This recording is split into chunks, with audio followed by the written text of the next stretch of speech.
అందరికి వందనాలు. మన ప్రాతకాల ప్రార్థన ప్రారంభించుకుందాం. పిల్లరా, ప్రార్థన చేసుకుందాం.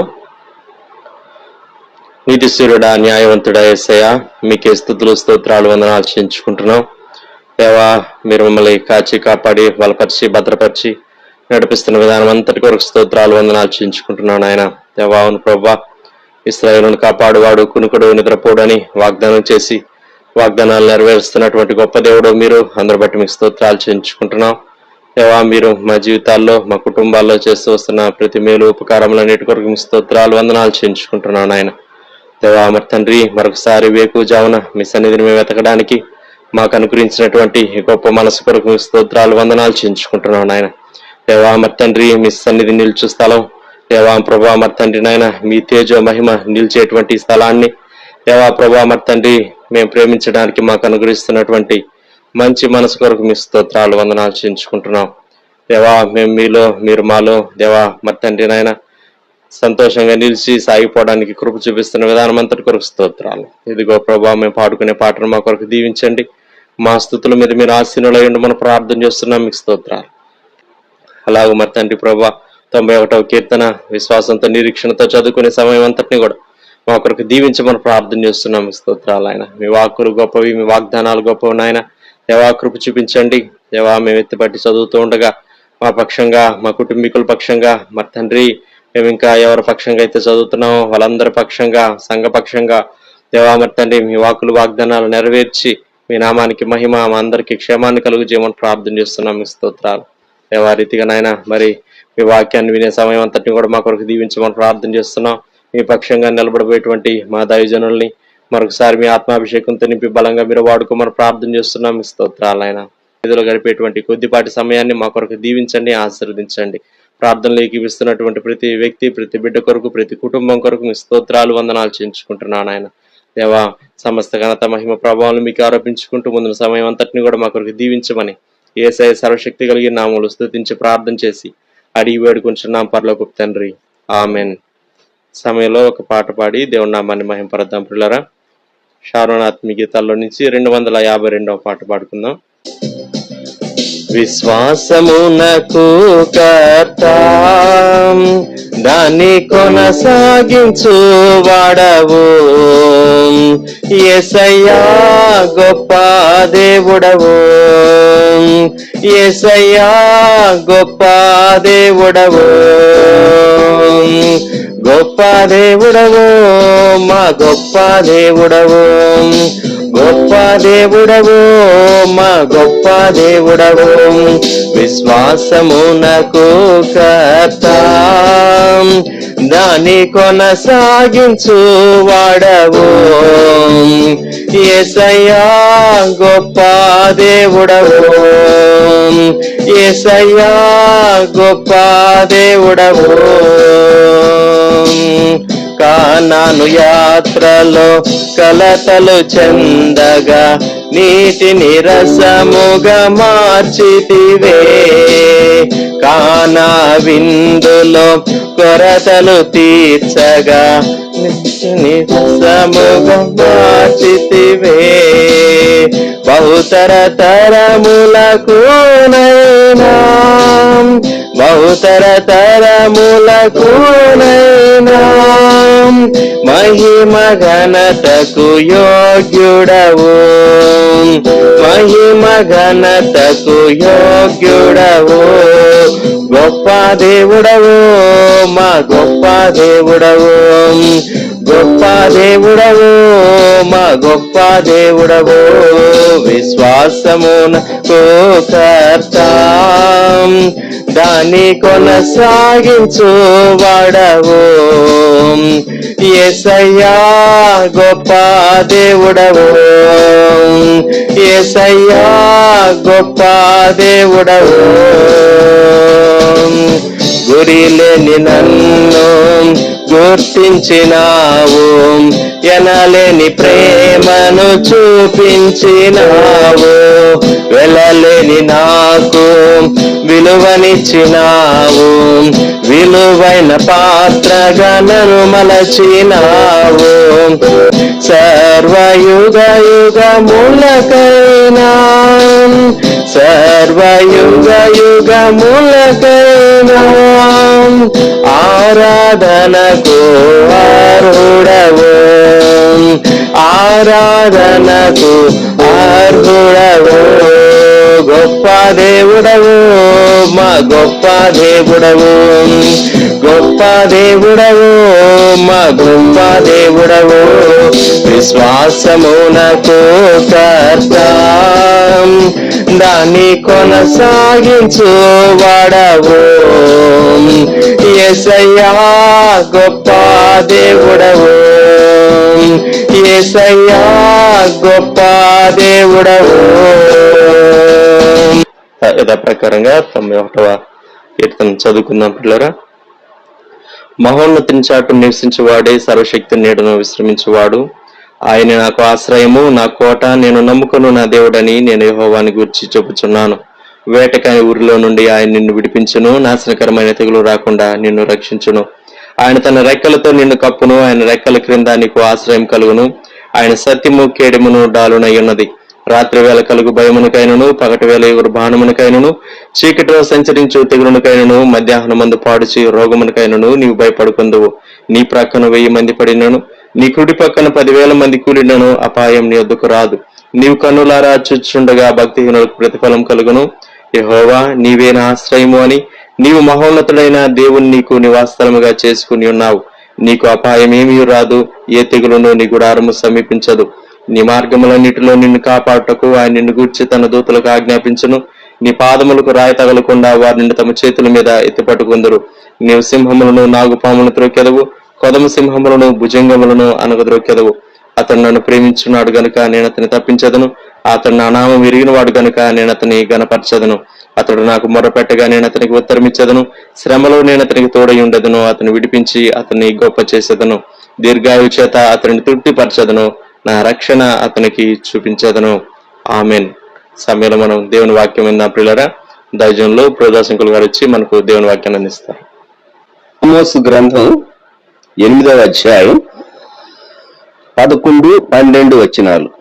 Amos chapter 8 versus 11 and 12. రాబో దినములందు దేశంలో నేను క్షామము పుట్టింతును, అది అన్నపానములు లేకపోవటి చేత కలుగు క్షామము కాక యెహోవా మాటను వినకపోవటు వలన కలుగు క్షామముగా ఉండును. ఇదే యెహోవా వాక్కు.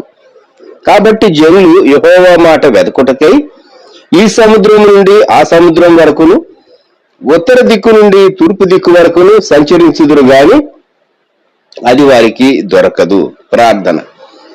ప్రేమగల ప్రభువా, ఈ ప్రాతకాల సమయం కొరకు స్తోత్రాలు. మీ సన్నిధానంలో పట్టుదలతో, ఆసక్తితో, విధేయతతో మిమ్మల్ని ప్రేమించి మాతో ఏకీవిస్తున్న వ్యక్తులు, వారి కుటుంబాల కొరకు స్తోత్రాలు. ఈ ప్రాతకాల సమయం మా కొరకు దీవించునని యేసుక్రీస్తు ప్రభువారి శ్రేష్టమైన నామములో వేడుచున్నాము తండ్రి. ఆమేన్. ఈ ఉదయకాలం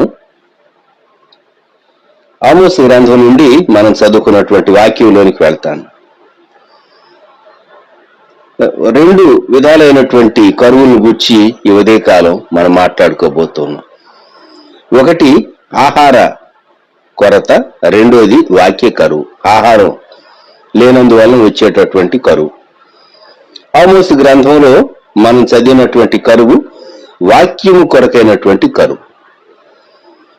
ఒకప్పుడు అమెరికా దేశం ఎలాగ అతిశయించారంటే, మాకు ఫుడ్ కావాల్సినంత ఉన్నది అని అతిశయించారు. కారుల్లో వచ్చి క్యూలో నిలవబడి ఫుడ్ కొరకు ప్రజలు వెయిట్ చేయవలసి వచ్చింది. ఆహారం కొరకు వెయిట్ చేయవలసి వచ్చింది. ఆహార కొరత అంటే డిస్ట్రిబ్యూషన్ సిస్టంలో, ప్రొడక్షన్ ఉన్నప్పటికీ డిస్ట్రిబ్యూషన్ సిస్టంలో దృష్టిలో ఉంచుకుని చాలా ప్రజలు ఇబ్బందులకు గురయ్యారు.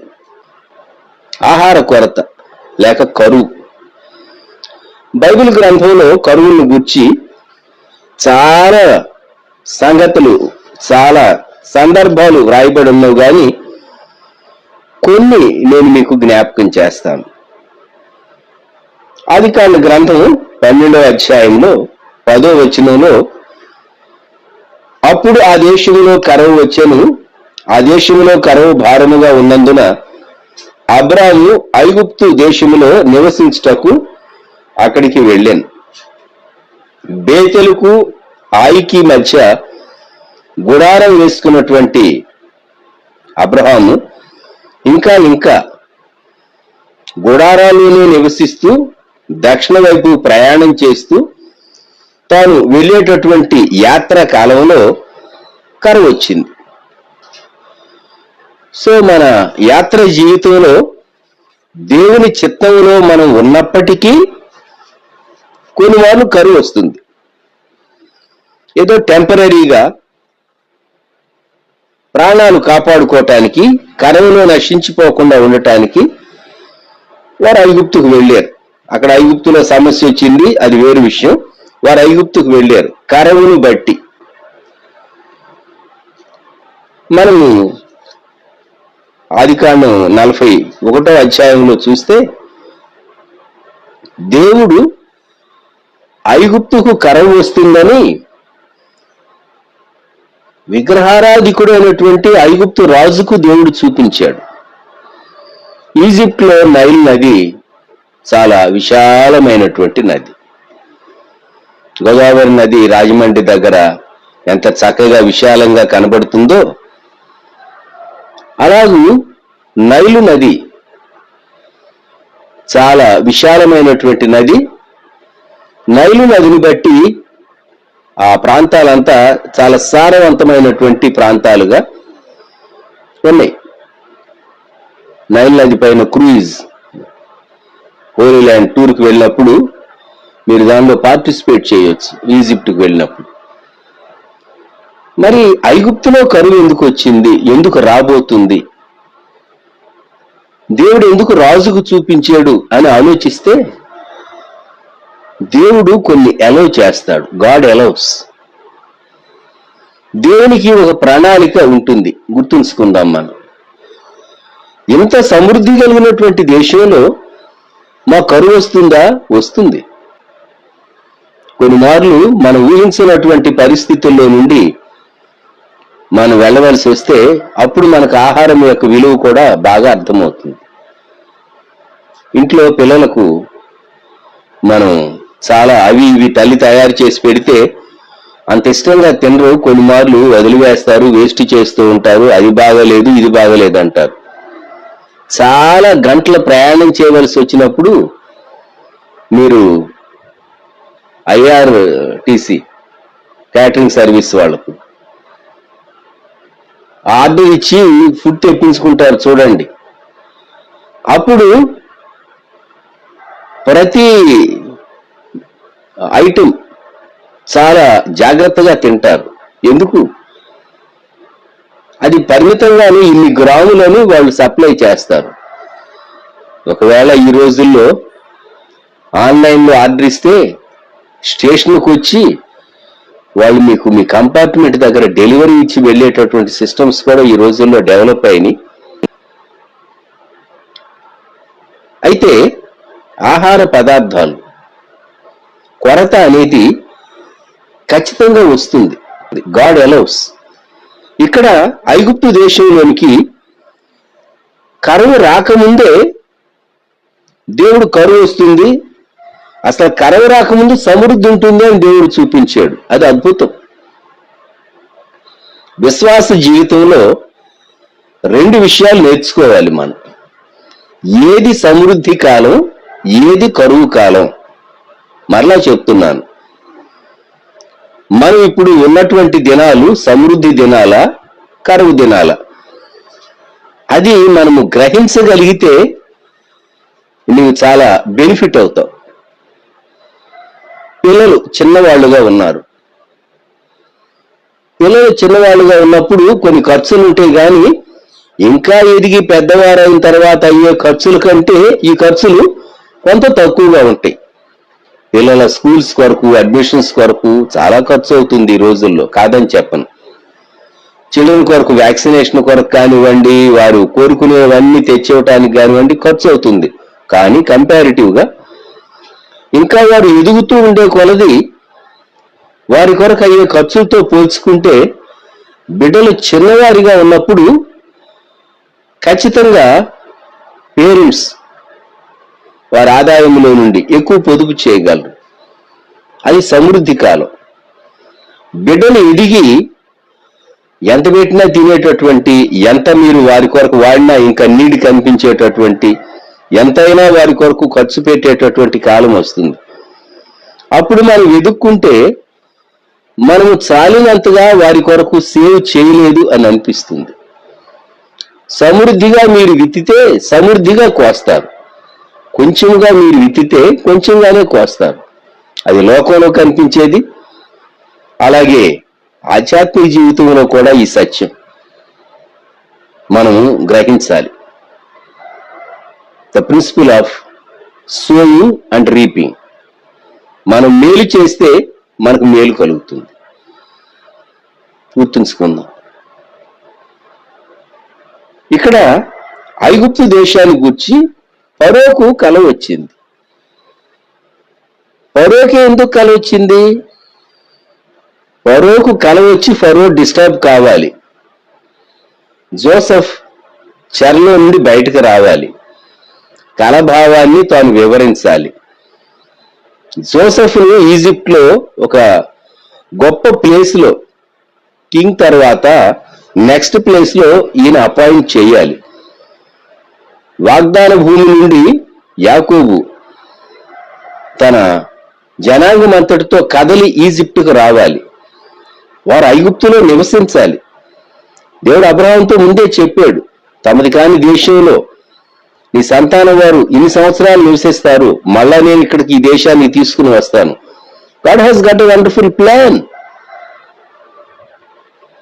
చూచారా?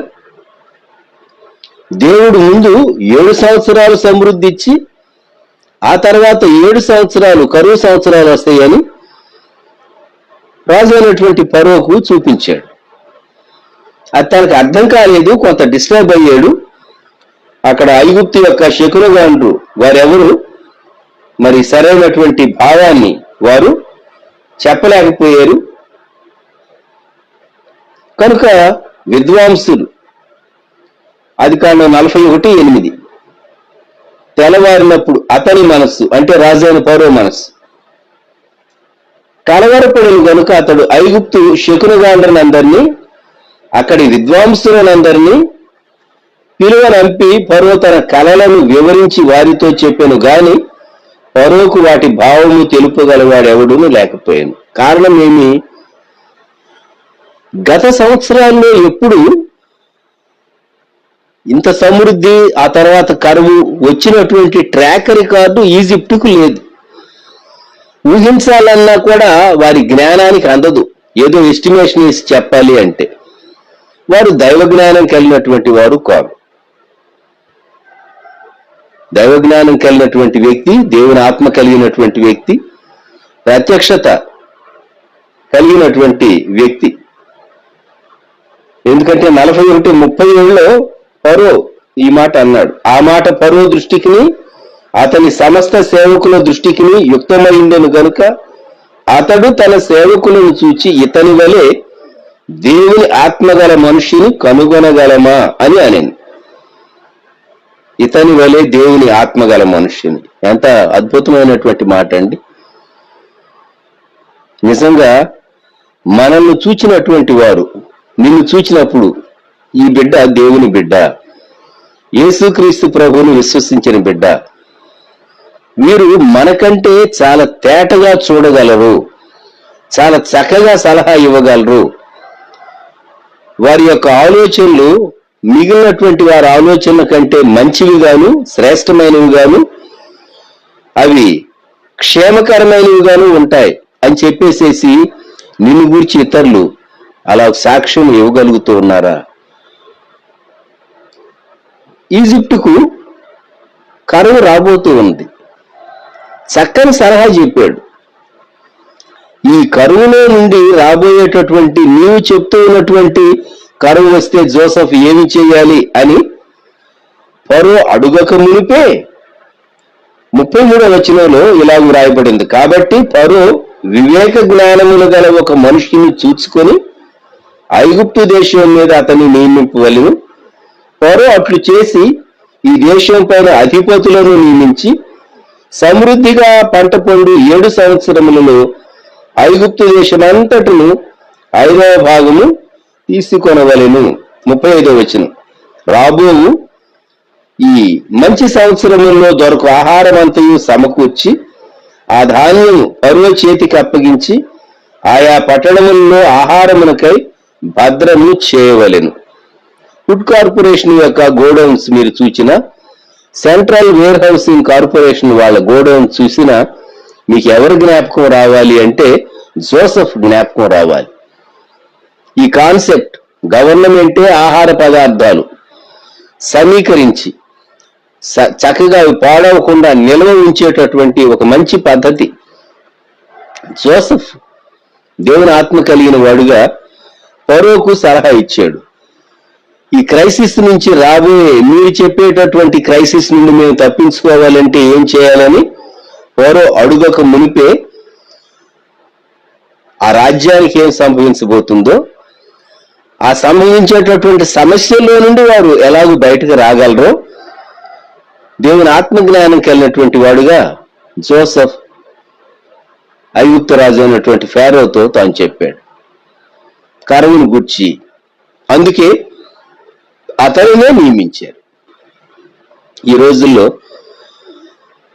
ఐగుప్తు, జోసెఫ్, ఫరో, పంట పండే సంవత్సరాలు, కరువు సంవత్సరాలు, అదంతా పాత నిబంధన ఆదికాండం చరిత్ర అనుకుంటూ ఉన్నాం మనం. నిజమే. కానీ నీ జీవితంలో సమృద్ధి సంవత్సరాలు, కరువు సంవత్సరాలు ఉంటాయని నీవు ఖచ్చితంగా జ్ఞాపకం పెట్టుకోవాలి. ఏవి సమృద్ధి సంవత్సరాలు నీకు అర్థం కాకపోతే ఆ సమృద్ధి సంవత్సరాలు గడిచిపోయి కరువు సంవత్సరాలు వచ్చిన తర్వాత ఖర్చులు పెరిగిపోయి బిడ్డల యొక్క నీడ్స్ ఎక్కువై కుటుంబం యొక్క అక్కర్లు ఎక్కువైనప్పుడు ఏ దిక్కు చూచినా అయ్యో నేను ఎక్కడ పొరపాటు చేశావంటే సమృద్ధి కాలంలో, సమృద్ధిగా పంట పండిన కాలంలో నువ్వు ధాన్యాన్ని నిల్వ చేయలేదు. మీలో కొందరు అనుకోవచ్చు ఈ రోజుల్లో ఎంత వచ్చినా సరిపోవటం లేదండి. నిజమే. కానీ ఫైనాన్షియల్ అడ్వైజర్స్, కుటుంబ సలహాదారులు, ఆర్థిక సలహాదారులు ఏం చెప్తారంటే ఏ కప్పులైనా సరే వారి ఆదాయంలో 20% అంటే 5వ వంతు. ఇక్కడ జోసెఫ్ చెప్పింది అదే, 5వ భాగం తీసుకున్న వాళ్ళు 1/5 అంటే 20%. అది జోసెఫ్ చెప్పినటువంటి చక్కని ప్రిన్సిపులే చెప్పాలంటే. 20% ఖచ్చితంగా పొదుపు చేయాలి. మీరు అనొచ్చు మేము దేవుని భాగం ఇచ్చి మళ్ళా పొదుపు చేసి మాకు ఎలా సరిపోతుందండి? నేర్చుకోవాలి, కల్టివేట్ చేసుకోవాలి హ్యాబిట్. నేను మీకు ఒక చక్కని సలహా పౌలు భక్తుడు ఫిలిప్పీ పత్రికలో చెప్పినటువంటి మాట మీకు నేను జ్ఞాపకం చేస్తాను. పత్రిక వ్రాసే కాలం నాటికి పౌలు గారు రోము నగరంలో ఉన్నాడు. తాను తన చివరి సంవత్సరాల్లో ఉన్నాడు. చెరసాల్లో నుండి వ్రాసినటువంటి పత్రికల్లో ఫిలిప్పీ పత్రిక ఒకటి. సంఖ్యలలో నుండి శ్రావ్యమైన సంగీతం వచ్చింది అని ఫిలిప్పీ పత్రికను గురించి మనం చెప్పొచ్చు. ప్రభునందు ఆనందించుడి, మరలా చెప్పుదును ఆనందించుడి. ఫిలిప్పీ 4:4. తాను ఏమంటాడంటే 4వ అధ్యాయంలో ఫిలిప్పీ పత్రిక 11వ వచనం, నేను ఏ స్థితిలో ఉన్నను ఆ స్థితిలో సంతృప్తి కలిగి ఉండ నేర్చుకుని ఉన్నాను. దీన స్థితిలో ఉండ ఎరుగుదును, సంపన్న స్థితిలో ఉండ ఎరుగుదును. ప్రతి విషయంలోనూ అన్ని కార్యములలోనూ కడుపు నిండి ఉండుటకును, ఆకలి కొని ఉండుటకును, సమృద్ధి కలిగి ఉండుటకును, లేమిలో ఉండుటకును నేర్చుకుని ఉన్నాను. నన్ను బలపరచువాని అందే నేను సమస్తమును చేయగలను. ఈ అభ్యాసం మనం నేర్చుకోవాలి. మన కుటుంబీకులకు మనం నేర్పించాలి. అన్ని టేబుల్ పైన సమృద్ధిగా పెట్టి ఇష్టమైన ఆహార పదార్థాలన్నీ పెట్టి మరి భుజించినప్పుడు ముఖాలు ఎంత వెలిగిపోతాయో చాలా తక్కువ పదార్థాలు టేబుల్ పైన ఉన్నప్పుడు సహా సంతోషంగా తినగలిగేటట్లుగా మనం అభ్యాసం చేయాలి కుటుంబీకులు. ఎందుకంటే సమృద్ధి కాలాలు ఉంటాయి, లేని కాలాలు ఉంటాయి. కొన్ని మార్లు నీ చేతిలో డబ్బు ఉండొచ్చు, కానీ నీవు అనుకున్నటువంటి ఆహార పదార్థం దొరక్కపోవచ్చు. గుర్తుంచుకో. కొన్ని మార్లు డబ్బు అన్నిటినీ కొనగలదు అనేటటువంటి భ్రమలో నుంచి మనం బయటకు రావాల్సి వస్తుంది. జాగ్రత్త సుమ. ఇక్కడ పౌలు భక్తుని యొక్క అనుభవం, నేను సమృద్ధిలో ఉండటం నేర్చుకున్నాను, దీనస్థితిలో ఉండటం నేర్చుకున్నాను. దైవజనులు యేసుదాస్ గారు 1982-83 నేను గూడూరులో ఉన్న కాలంలో వారి సందేశాల్లో చెప్పేవారు. కొన్ని మార్లు పేద కుటుంబాలు ఉంటాయి, ఆర్థికంగా చాలా బలహీనంగా ఉండేవారు ఉంటారు. ఒకవేళ ఆ దినానికి ఏమీ లేదు అని అనుకోండి, ఇప్పుడు అందరూ ప్రభుత్వమే పని పథకం, ఆహారం, పని పథకాలు, వర్క్ చేసే పద్ధతులు పెట్టి చాలా ప్రజలకు క్షేమం కలిగేటటువంటి పథకాలు ఇటీవల కాలంలో వచ్చినవి. కానీ అనేక సంవత్సరాల క్రితం కొన్ని మార్లు పని చేయాలంటే పని దొరికేటటువంటి పరిస్థితులు లేని కాలం కూడా ఉండేది కొందరికి. నీళ్లే ఉన్నాయి, దైవజనులు చెప్పేవాళ్ళు, ఇంట్లో నీళ్లే ఉన్నాయి, ఆ పూట ఆహారం ఏమీ లేదు. విశ్వాసి చేయవలసిన పని ఆయన చెప్పేవారు, ఆ నీళ్లే తీసుకుని గ్లాసులోకి, దేవా ఈ నీటిలో ఆహారం ఉంటే ఆహార పదార్థంలో ఏ పోషక విలువలు ఉంటాయో అలాగూ ఈ నీటిని దీవించు. ఇశ్రాయేలీల కొరకు గుప్పెడు మన్న, పట్టెడు అన్నం అన్నమాట. గుప్పెడు మన్న, ఏపాలో 10% ఆ మన్న చాలా క్వాంటిటీ ఏం కాదు, లిమిటెడ్ క్వాంటిటీ అది. ఆ మన్నా తినేవారు, వారికి అవసరమైనవన్నీ మన్నాలో దేవుడు ఉంచాడు. తెల్లగా కొత్తిమీర గింజలాగా ఆ మన్నా ఉండేది. అది వారికి తృప్తిని ఇచ్చేది, ఆరోగ్యాన్ని ఇచ్చేది. నీ దగ్గర నీళ్ళే ఉన్నాయి, నీళ్లు తీసుకో గ్లాసులో. దేవా ఈ నీటిలో నీవు పోషక పదార్థాలన్నీ ఉంచగలవు, నా దేహానికి ఆరోగ్యం ఇవ్వగలవు అని దేవుని స్తుతించి మంచి నీరు తాగు అని చెప్పేవారు దైవజనులు యేసుదాస్ గారు. ఏ స్థితిలోనైనా ఉండటం నేర్చుకోవాలి. అటువంటి వ్యక్తి జీవితంలో ఏ పరిస్థితిలోనైనా సరే విశ్వాసంలో దృఢంగా నిలవబడగలడు. గుర్తుంచుకుందాం. కరువు కాలంలో మరి విశేషంగా దిగులు పడకుండా, చింతపడకుండా, అది లేదే ఇది లేదే ఒకప్పుడు ఎంతో తిన్నానే అని చెప్పేసేసి తాను విచారపడకుండా ధైర్యంగా, సంతోషంగా దేవుడు ఏది అనుగ్రహిస్తే అది దేవుని స్తుతిస్తూ తాను భుజించగలడు. నీ జీవితంలో కరువు సంవత్సరాలను, వాటికి ముందు వచ్చే సమృద్ధి సంవత్సరాలు, అది కూడా దేవుని కృప. కరువు సంవత్సరాలు రాకముందు సమృద్ధి సంవత్సరాలు ఖచ్చితంగా ఉంటాయి. పరిశీలన చేసుకో. నీ జీవితంలో ఏ ఫేజెస్ లో దేవుడు ఎలాగూ నీవు నడిపిస్తూ వచ్చాడో, నీ కుటుంబాన్ని నడిపిస్తూ వచ్చాడో గుర్తు చేసుకుంటే, అవును కదా, దేవుడు ఎంత కృపగలవాడు, సమృద్ధి ఇచ్చాడు నాకు, ఆ సమృద్ధి విలువ నాకు అర్థం కాలేదు.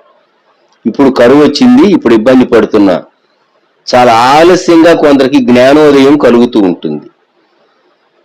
దేవుని గ్రంథం మనం చదివితే అనేక విషయాల్లో మనకు చాలా హెచ్చరిక పొందుతాం. ప్రియమైనటువంటి వారలారా, బైబిల్ గ్రంథంలో వ్రాయబడినటువంటి అనేక విషయాలు నీ మైండ్ను ఎంత చాలా చక్కగా ట్రైనప్ చేస్తాయో. నేను ఒక వార్త మీడియాలో చదువుతూ ఉన్నా. ప్రపంచంలో మిలియనీర్స్ అయినటువంటి వాళ్ళందరూ వారానికి ఒక్క పుస్తకమైనా సరే పాజిటివ్ మెంటల్ యాటిట్యూడ్ మీద వారు తమ మనస్సును బలపరుచుకోవటానికి వారు చదువుతూ ఉంటారు అనేటటువంటి వార్త నేను చదివాను. నేను అనుకున్నాను, పాపం వాళ్ళు వారానికి ఒక పుస్తకం చదువుతారు, మనం ప్రతిరోజు బైబిల్ చదువుతాం, ప్రతిరోజు దేవుని గ్రంథం చదువుతాం. అంతేకాదు నిజమైనటువంటి వ్యక్తుల జీవితాలు, దేవుడు నడిపించినటువంటి వారి జీవితాలు, దేవుడు వారిని ఎలాగూ బలపరిచాడు. ప్రతిరోజు మనం మైండ్ ఛార్జ్ చేసుకుంటూ ఉంటాం దేవుని వాక్యం చేత. దేవుని ఆత్మ మనల్ని బలపరుస్తుంది. కనుక వాళ్ళకంటే పాజిటివ్ మెంటల్ యాటిట్యూడ్ ఎవరికి ఎక్కువ ఉంటుందంటే మనకే ఎక్కువ ఉంటుంది, గుర్తుపెట్టుకోండి. కాకపోతే విశ్వాసంతో అడుగులు వేసి మనము ముందుకు సాగటం నేర్చుకోవాలి. కీర్తన గ్రంథం 33లో కీర్తనకారుడు చెప్పేటటువంటి ఒక మాట, 33వ కీర్తన 18వ వచనం, 19వ వచనం. వారి ప్రాణమును మరణము నుండి తప్పించుటకును, కరువులో వారిని సజీవులుగా కాపాడుటకును, యెహోవా దృష్టి ఆయన యందు భయభక్తులు గల వారి మీదను, ఆయన కృప కొరకు కనిపెట్టు వారి మీదను నిలుచుచున్నది. కరువులో వారిని సజీవులుగా కాపాడుటకు, వారి ప్రాణమును మరణం నుండి తప్పించుటకు. ఈ రెండు మనకు చాలా అవసరం అండి. వారి ప్రాణమును మరణం నుండి తప్పించుటకు ఖచ్చితంగా తక్కువ ఆహారం భుజించవలసి వచ్చినా మైండ్ ప్రిపేర్ చేసుకోవాలి. ముఖ్యంగా కిచెన్ మేనేజ్మెంట్ సిస్టర్స్ కానీ బ్రదర్స్ కానీ నేర్చుకోవాలి. జ్ఞాపకం పెట్టుకుందాం. మనకున్నటువంటి రిసోర్సెస్, మనకున్నటువంటి కొంచెం డబ్బైనా సరే దాన్ని ఎలాగూ జ్ఞానయుక్తంగా ఖర్చు పెట్టుకోవాలో నేర్చుకోవాలి. ప్రతి దానిపైన అధికారం దేవునిది అని ఒప్పుకొని, దేవుడు మనకిచ్చినటువంటి జీతం, దేవుడు మనకిచ్చినటువంటి ఆదాయం, దాన్ని చాలా చక్కగా దేవుని చిత్తానుసారంగా మనం వాడటం మొదలు పెడితే దేవుని ఆశీర్వాదం, దేవుని దీవెన మనం చూడగలం. కరువులో కూడా దేవుడు మనలను కాపాడగలడు, దేవుడు మనల్ని పోషిస్తాడు. గుర్తుంచుకుందాం. దేవుని బిడ్డలకు రూతు గ్రంథం 1వ అధ్యాయం 1వ వచనంలో, న్యాయాధిపతులు వెళ్ళిన దినముల్లో కరువు కలిగిందని వ్రాయబడి ఉంది. అయితే కరువులో వారు తమ ప్రాణాన్ని కాపాడుకోవటానికి మోయాబుకు వెళ్ళారు. రూతు గ్రంథం 1వ అధ్యాయం 1వ వచనం. న్యాయాధిపతులు ఏలిన దినముల యందు దేశంలో కరువు కలుగ్గా యూదా బేత్లెహేము నుండి ఒక మనుషుడు తన భార్యను తన 2 కుమారులను వెంట పెట్టుకుని మోయాబు దేశమును కాపురముంటకు వెళ్ళాను. ఆ మనుషుని పేరు ఎలీమెలెకు, అతని భార్య పేరు నయోమి, అతని 2 కుమారుల పేరు మక్లోను, కిలియోను. వారు యూదా బేత్లెహేము వారైన ఎఫ్రాతీయులు. ప్రాణాలను కాపాడుకోవటానికి మోయాబుకు వెళ్ళారు. దేవుని ఏర్పాటు స్థలం నుండి, దేవుని సన్నిధి నుండి, లేక సహవాసము నుండి వెళ్ళారు, నష్టపోయారు. నయోమి ఒకటి తిరిగి వచ్చింది. విచారకరం కదా. అయితే తాను రూతుతో వచ్చింది. అది రూతు గ్రంథ చరిత్ర. మోయాబీయులైన రూతు దేవుని జనాంగంలో చేరింది. యేసుక్రీస్తు ప్రభు వంశావళిలోనికి వచ్చింది. అది కృప. కొన్నిమార్లు మనం మన ప్రాణాన్ని కాపాడుకోవటానికి లోకస్తుల్లాగా ఏదో ఆలోచించవచ్చు, దానివల్ల ప్రయోజనం కలుగకపోవచ్చు సుమా. దేవుని బిడ్డవుగా, యేసుక్రీస్తు ప్రభునందు విశ్వాసం ఇచ్చే వ్యక్తివిగా ఈ దినాల్లో నీవు చాలా చురుగ్గా ఉండాలి.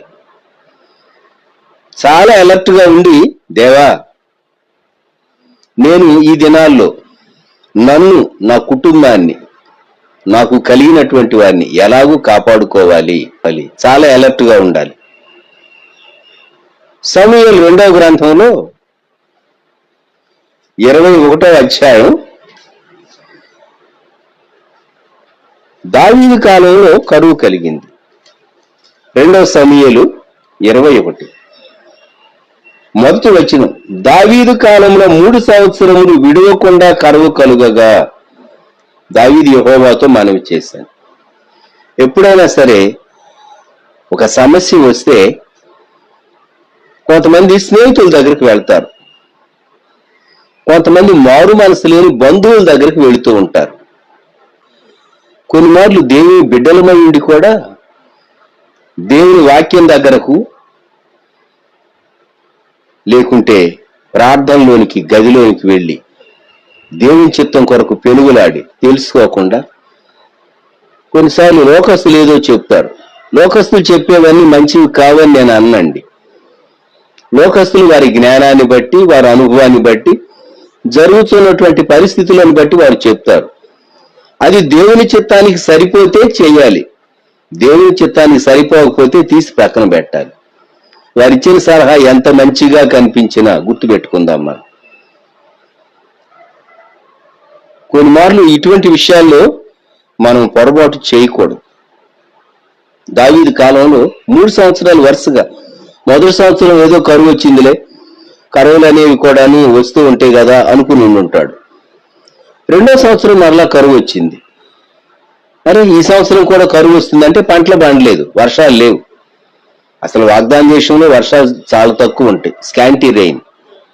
ప్రతి నీటి బొట్టును వారు భద్రం చేసుకుంటారు. ఇజ్రాయెల్ చూస్తే మీకు అర్థమవుతుంది, మిడిల్ ఈస్ట్ చూస్తే మీకు అర్థమవుతుంది. 3వ సంవత్సరం కూడా కరువు కలిగింది, విడవకుండా 3 సంవత్సరాలు. అప్పుడు దావీదు, దేవా ఎందుకు ఎందుకు ఎందుకు? ఎవరు తమ ఆధ్యాత్మిక జీవితాన్ని చక్కగా దేవుని సన్నిధిలో ఇంట్రాస్పెక్ట్ చేసుకోగలరో వారు చాలా మేలు పొందుతారు. గుర్తుంచుకుందాం. మనం గత కాలం నుండి కొన్ని పాఠాలు నేర్చుకోవాలి. మన జీవితంలో మనం చేసే మిస్టేక్స్ నుండి మరలా అవి రిపీట్ కాకుండా చూసుకోవాలి. దావీదు దేవుని సన్నిధానంలో ప్రార్థన చేస్తే దానికి కారణం దేవుడు చూపించాడు. ఆ కారణాన్ని బట్టి దావీదు ఏం చేయాలో దాన్ని చేసిన తరువాత 2వ సమూయేలు 21:14 రాజు ఇలాగు చేసిన తరువాత దేశము కొరకు చేయబడిన విజ్ఞాపనమును దేవుడు అంగీకరించెను. కొన్నిసార్లు మనం ప్రార్థన చేస్తే దేవుడు నెరవేర్చాలంటే కూడా మనము చేయవలసిన ఒక పని ఉంటుంది. ప్రార్థన చేస్తే దేవుడు అన్ని క్షమించి చేసేయడండి, చేసేయడు. నువ్వు ఒప్పుకోవలసింది, నువ్వు చేయవలసింది ఏదో ఉంటుంది అక్కడ. నువ్వు చేయవలసింది చేయకుండా అన్ని దేవుడే క్షమించేయాలండి. అక్కడ గిబియోనీయులు వారికి కలిగినటువంటి పరిస్థితి, ఇశ్రాయేలీయులు నిబంధన చేసుకున్నటువంటి జనాంగానికి కీడు కలిగింది. అది సౌలు కాలంలో జరిగింది. అది రెక్టిఫై చేయవలసి వచ్చింది. గిబియోనీయుల్ని పిలిచి మేము మీకు ఏం చెయ్యాలి అని అంటే వాళ్ళు తన డిమాండ్ ఉంచారు. దావీదు ఆ ప్రకారం చేయించాడు. ఆ తర్వాత 2 సమూయేలు 21:14 రాజు ఇలాగు చేసిన తరువాత, దేవుని నామంలో ఒక ప్రమాణం చేసిన తర్వాత దాన్ని నిలవబెట్టుకోవాలి. ఒక మాట ఇచ్చిన తర్వాత దాన్ని నెరవేర్చాలి. గమనించండి, దావీదు కాలంలో విడవకుండా 3 సంవత్సరాలు కరువు కలిగినప్పుడు దావీదు దేవుని సన్నిధిలో, దేవా ఎందువలన అంటే దేవుడు గతాన్ని జ్ఞాపకం చేశాడు. అది సరి చేసుకో, నేను చేయలేదు కదా మిస్టేక్, నాకంటే ముందు వాళ్ళు కదా చేశారు, కరెక్టే. ఇప్పుడు నువ్వు రెక్టిఫై చేసుకోవాలి. రెక్టిఫై చేసుకుంటేనే కరువు పోతుంది, దేశం మీదికి దీవెన వస్తుంది, వర్షం వస్తుంది, పంటలు పండుతాయి. గమనించారా? మనం మన జీవితంలో కరువును గూర్చి మనకు సరైనటువంటి గ్రహింపు అవసరం. సమృద్ధి కాలం ఏదో కరువు కాలం ఏదో కూడా మనం తెలుసుకోవాలి. మనం ఇప్పుడు ఆమోసు గ్రంథంలో 8వ అధ్యాయంలో చదువుకున్నటువంటి వచనాల్లో ఇది ఆహార కరువు కాదు గాని దేవుని వాక్య కొరత ఉంటుంది అని చెప్పేసేసి మరి ఆమోసు గ్రంథంలో మనం చదువుకుంటూ ఉన్నాం. 8వ అధ్యాయం 11వ వచనం, రాబో దినములందు దేశములో నేను క్షామము పుట్టింతును, అది అన్నపానములు లేకపోవడం చేత కలుగు క్షామము కాక యెహోవా మాటను వినకపోవటం వలన కలుగు క్షామముగా ఉండును, ఇదే యెహోవా వాక్కు. 12వ వచనంలో జనులు యెహోవా మాట వెదకుటకై ఈ సముద్రం నుండి ఆ సముద్రం వరకు, ఉత్తర దిక్కు నుండి తూర్పు దిక్కు వరకు సంచరించుదురు, కానీ అది వారికి దొరకదు. ఎందువల్లండి? ఈ రోజుల్లో ఎంత సమృద్ధి ఉన్నది, వాక్యం ఎంత సమృద్ధి ఉన్నది. 24 గంటలు వర్క్ చేసేటటువంటి ఛానల్స్ మనం చూస్తూ ఉన్నాం. ఎందరో సేవకులు. ఇండియా దేశం దీవించబడింది ఒక విధంగా, తెలుగు రాష్ట్రాలు ఆశీర్వదించబడి, దేవుని వాక్య సమృద్ధి ఉన్నది, మత స్వేచ్ఛ ఉన్నది. దేవునికి మనం ఎంతో స్తుతి చెల్లించాలి. ఒక కాలం రావచ్చు దేవుని వాక్యం చెప్పేటటువంటి వారు వేదికన నీకు కనబడరు, ఎప్పుడు సంఘం ఎత్తబడిన తర్వాత. చైనా దేశంలో కమ్యూనిజం రైస్ కాక మునుపు చాలా మంది మిషనరీలు చైనా దేశంలో పనిచేసేవారు. మీరు China Inland Mission, Hudson Taylor గారు స్థాపించినటువంటి ఆ మిషన్ యొక్క చరిత్ర, ఆ వృత్తాంతాలు చదివితే చైనాలో గత శతాబ్దంలో కమ్యూనిజం రైజ్ కాకముందు ఎంత సేవ జరిగిందో, కమ్యూనిజం రైజ్ అవుతూ ఉండగా ఎంతమంది సేవకులు చైనాని విడిచిపెట్టి కుటుంబాలతో రావాల్సి వచ్చారు, అనేకులు చంపబడటం, అవన్నీ చదువుతూ ఉంటే చాలా బాధ కలుగుతుంది. జ్ఞాపకం పెట్టుకోండి, ఒక సమయం వస్తుంది రాకడలో ఎత్తబడకపోతే అప్పుడు వాక్యం కావాలంటే దొరకదు. అప్పుడు వాక్య కరువే కాదు, ఆత్మ కరువు. ఈ రోజుల్లో పరిశుద్ధాత్మ దేవుడు చక్కగా మనల్ని నడిపిస్తున్నాడు. సంఘం ఎత్తబడిన తర్వాత పరిశుద్ధాత్ముడు ఇక సంఘాన్ని సిద్ధపరిచి తీసుకుని వెళ్ళిన తర్వాత భూమి మీద ఉండేటటువంటి వారికి ఏదో కొంచెం కృప మిగులుతుంది, కానీ సమృద్ధి ఆత్మ ఉండదు. జ్ఞాపకం పెట్టుకుందాం. అందుకే రెండో రాకడ కొరకు సిద్ధపడాలి.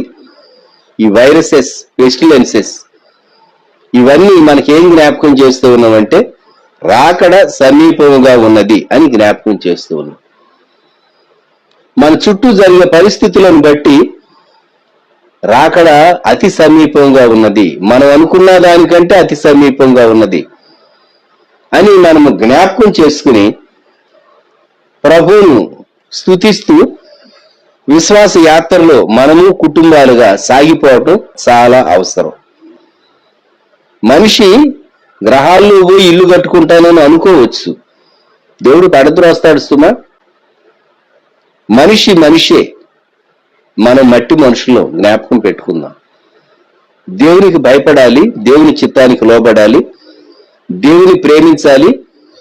ఆయన మన కొరకు ప్రభు అయినటువంటి యేసుక్రీస్తుగా ఈ లోకానికి వచ్చాడు.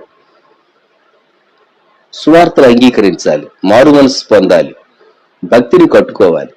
వారలారా, ఈ ఉదయకాలం ఆమోసు గ్రంథం చెప్పేటటువంటి కరువు దేవుని వాక్యం ఉండదు.